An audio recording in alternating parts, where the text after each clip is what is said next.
Welcome friends. आज मैले video बनाउने क्रममा वर्ल्ड वार सेकेन्ड सम्बन्धी जानकारी लिएर आएको छु र योभन्दा पहिला मैले प्रथम विश्वयुद्धको जानकारी राखिसकेको छु साथीहरू। र यदि तपाईहरुले त्यो भिडियो हेर्नु भएको छैन भने मेरो च्यानलमा गएर भिडियो सर्च गरेर तपाईहरुले हेर्न सक्नुहुन्छ। र सेकेन्ड वर्ल्ड वारको कुरा गर्दाखेरि सेकेन्ड वर्ल्ड वारको सुरुवात स्टार्टिङ कहिले भयो भन्दाखेरि यो 1939 सेप्टेम्बर महिनाको 1 तारिकदेखि सेकेन्ड वर्ल्ड वारको सुरुवात भएको साथीहरू। र यो प्रथम आक्रमण चाहिँ जर्मनीले पोल्यान्डमाथि 5:30 बजे बिहान पोल्यान्डमाथि क्षेप्यास्त्र प्रहार गरेपछि यो सेकेन्ड वर्ल्ड वारको सुरुवात भएको हो साथीहरू। र प्रथम विश्वयुद्ध समाप्त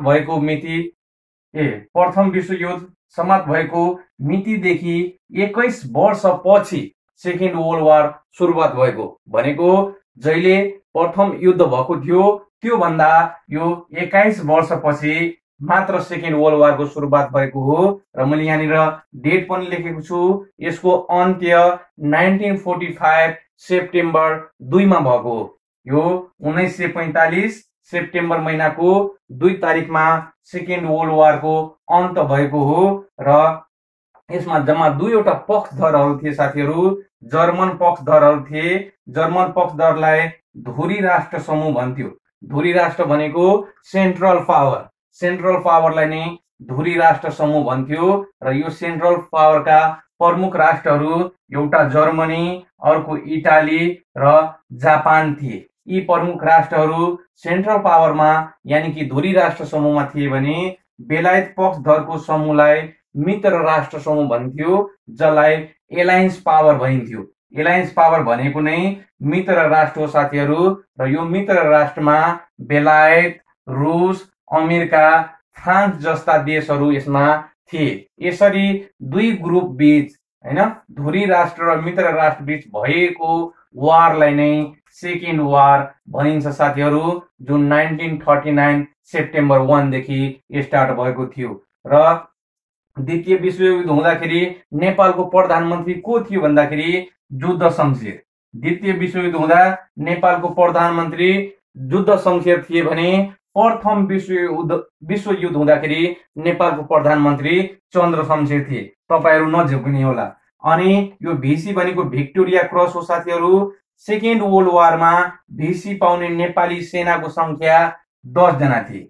भिसी भनेको भिक्टोरिया क्रस पाउने नेपाली सेनाको संख्या 10 जना थिए। र द्वितीय विश्वयुद्ध हुँदा इटालीको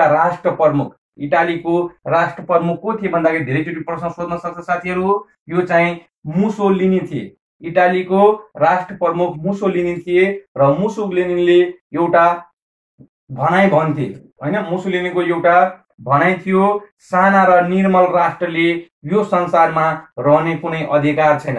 हो, मुसोलिनीले भनेको साना र निर्मल राष्ट्रले यो संसारमा रहने कुनै अधिकार छैन। कहिलेकाहीँ परीक्षामा यो कसको भनाइ हो भनेर पनि सोध्न सक्छ साथीहरू। त्यही भएर यो इम्पोर्टेन्ट भएको कारणले मैले यो यहाँनिर लेखेको। त्यसपछि द्वितीय विश्वयुद्ध हुँदा जर्मनीको चान्सलर को थिए तपाईहरुलाई थाहा होला, हिटलर थिए। र हिटलरको एकजना प्रेमिका थिए गर्लफ्रेन्ड थिए, जसको नाम चाहिँ इभा ब्राउन थियो साथीहरू। इभा ब्राउन भनेको हिटलरको गर्लफ्रेन्डको नाम थियो। अझ जानकारी छ हामीसँग, योलाई म रब गर्छु। र यो सबै जानकारीहरू तपाईहरुले यो कपीमा लेखेर पढ्नु भयो भने बढी इफेक्टिभ हुन्छ। म प्राय सबै भिडियोमा यो कुरा भन्छु साथीहरू, किनभने यो लेखेर पढ्यो भने हाम्रो ब्रेनले त्यसलाई क्याप्चर गर्न सहयोग ब्रेनमा छिटो क्याप्चर हुन्छ। त्यसपछि द्वितीय विश्वयुद्ध हुँदा नेपाली युवा द्वितीय विश्वयुद्ध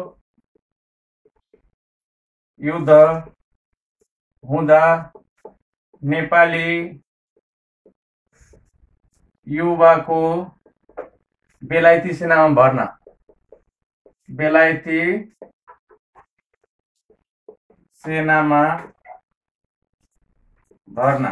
द्वितीय विश्व हुँदाखेरि नेपालबाट कति युवाहरू बेलायती सेनामा भर्ना भए साथीहरू भन्दाखेरि 1,48,500 जना नेपाली युवाहरू बेलायती सेनामा भर्ना भए र यो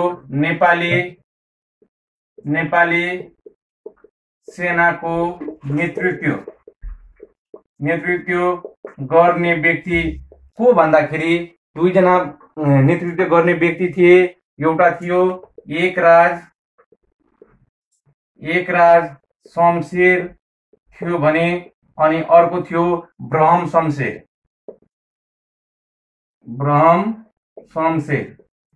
यी दुईजना व्यक्तिले यो 1,48,500 जना सेनाको नेतृत्व गरेका थिए साथीहरू। र त्यसपछि यो द्वितीय विश्वयुद्धमा इम्पोर्टेन्ट पोइन्ट यो पनि छ सर्भ भए। द्वितीय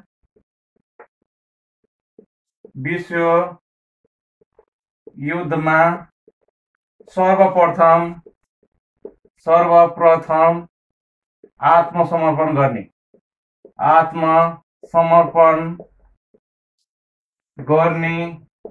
राष्ट्र कुन हो भन्दाखेरि द्वितीय विश्वयुद्धमा सर्वप्रथम आत्मसमर्पण गर्ने राष्ट्र कुन हो भन्दाखेरि यसको एन्सर चाहिँ इटाली हुन्छ साथी। इटालीले सर्वप्रथम आत्मसमर्पण गरेका थिए र कहिले गरेको थियो भन्दाखेरि सन् 1943 सेप्टेम्बर महिनाको 8 तारिकमा यो इटालीले आत्मसमर्पण गरेको थियो। त्यसपछि छ जापानको नागासाकीमा आक्रमण। पहिला हिरोसिमा लेखौं। हिरोसिमामा आक्रमण प्रथम द्वितीय विश्वयुद्ध हुँदाखेरि जापान चाहिँ सेन्ट्रल पावरबाट लडेको थियो साथीहरू। र जापानको हिरोसिमामा कहिले आक्रमण भयो भन्दाखेरि यो चाहिँ सन् 1945 अगस्त महिनाको 6 तारिकको दिन जापानको हिरोसिमामा आक्रमण भयो। र आक्रमण हुँदाखेरि यो एटम बमको नाम के थियो भनेर पनि सोध्न सक्छ। एटम बमको नाम के थियो भन्दाखेरि फ्याटम्यान नाम गरेको एटम बम अमेरिकाले जापानको हिरोसिमामा खसाल्यो साथीहरू। त्यसपछि यहाँ मैले 6 तारिक लेखेको छु र 6 तारिकको 3 दिनपछि अगस्त 9 तारिकमा नागासाकीमा पनि आक्रमण गर्यो। म त्यो पनि लेखाउँदैछु। यो लेखाउनु भन्दा पहिला म यो रब गर्दैछु। यो सबै पोइन्टहरू परीक्षाको दृष्टिकोणले एकदम महत्त्वपूर्ण रहेको छ साथीहरू। र यो सबै कुराहरू तपाईहरुले टिपेर पढ्न सक्नुहुन्छ। र यो सबै टिपेर पढ्नुभयो भने बढी इफेक्टिभ हुन्छ। अब छ अर्को जानकारी हामीसँग जापानको यहाँ हामीले हिरोसिमा लेखेका छ। अब चाहिँ नागासाकीमा आक्रमण कहिले आक्रमण गरियो भन्दाखेरि यसको डेट लेख्नुस् पहिला। सबैभन्दा पहिला 1945 अगस्त 9 तारिकमा यहाँ आक्रमण भयो। र यहाँको एटम बमको नाम के थियो भन्दाखेरि यहाँनिर फ्याटम्यान थियो भने यहाँनिर लिटल बोय नाम गरेको एटम बम अमेरिकाले जापानको नागासाकीमा आक्रमण गरेको थियो साथीहरू। र यो दुईटै हिरोसिमा र नागासाकीमा आक्रमण गर्दाखेरि करिब 1,60,000 मानिसहरू मरेका थिए। 1,60,000 मानिसहरू मरेका थिए साथीहरू। त्यसपछि अब छ हामीसँग द्वितीय विश्वयुद्ध हुनुको प्रमुख कारणहरू के हुन् भनेर। प्रमुख कारणहरू पनि कहिलेकाहीँ यो सेकेन्ड लेभलको क्वेसनमा सोधिन सक्छ। अब त्यो पनि लेख्नु होला तपाईहरुले। द्वितीय विश्वयुद्ध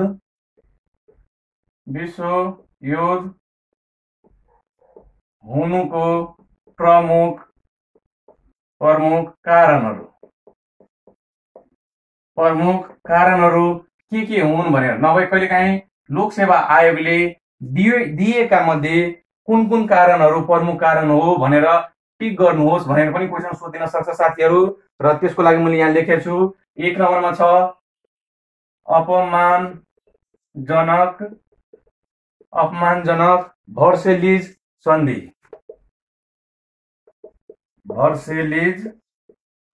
भर्सेलिजको सन्धि। प्रथम विश्वयुद्ध भइसकेपछि त्यहाँनिर भर्सेलिजको सन्धि गरेको थियो, त्यो नै एउटा मेन कारण हो साथीहरू। त्यसपछि जर्मनीमा नाजीवाद र हिटलरको उदय। जर्मनीमा नाजीवाद र हिटलरको उदय हुनु पनि यो सेकेन्ड वर्ल्ड वारको कारण अन्तर्गत पर्छ साथीहरू। त्यस्तै छ युरोपमा गुटबन्दी हुनु पनि सेकेन्ड वर्ल्ड वारको कारण हो भने अर्को कारणमा छ राष्ट्रसङ्घको असफलता। राष्ट्रसङ्घले सेकेन्ड वर्ल्ड वारलाई रोक्न नसक्नु पनि यो सेकेन्ड वर्ल्ड वार भएको हो साथीहरू। त्यसपछि छ बदलाको भावना। जब प्रथम वर्ल्ड वार भएको थियो त्यहाँनिर प्रथम वर्ल्ड वार भइसकेपछि अपमानजनक भर्सेलिजको सन्धि भएको थियो, अनि त्यो सन्धि अनुसार त्यो जर्मनीको धेरै अपमान भएको थियो, त्यही भएर त्यहाँनिर बदलाको भावना पैदा भयो र यसले गर्दाखेरि सेकेन्ड वर्ल्ड वार हुन पुग्यो साथीहरू। त्यसपछि छ सन्धिहरूको अपहेलना।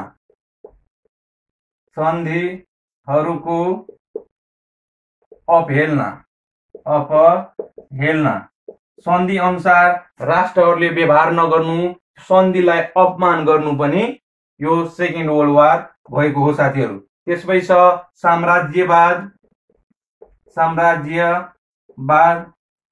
राष्ट्रहरूमा साम्राज्यवादको नीति लागू हुनु, त्यसले गर्दाखेरि सेकेन्ड वर्ल्ड वार भएको। अनि तत्कालीन कारणमा रहेको छ जर्मनको पोल्यान्डमाथिको आक्रमण।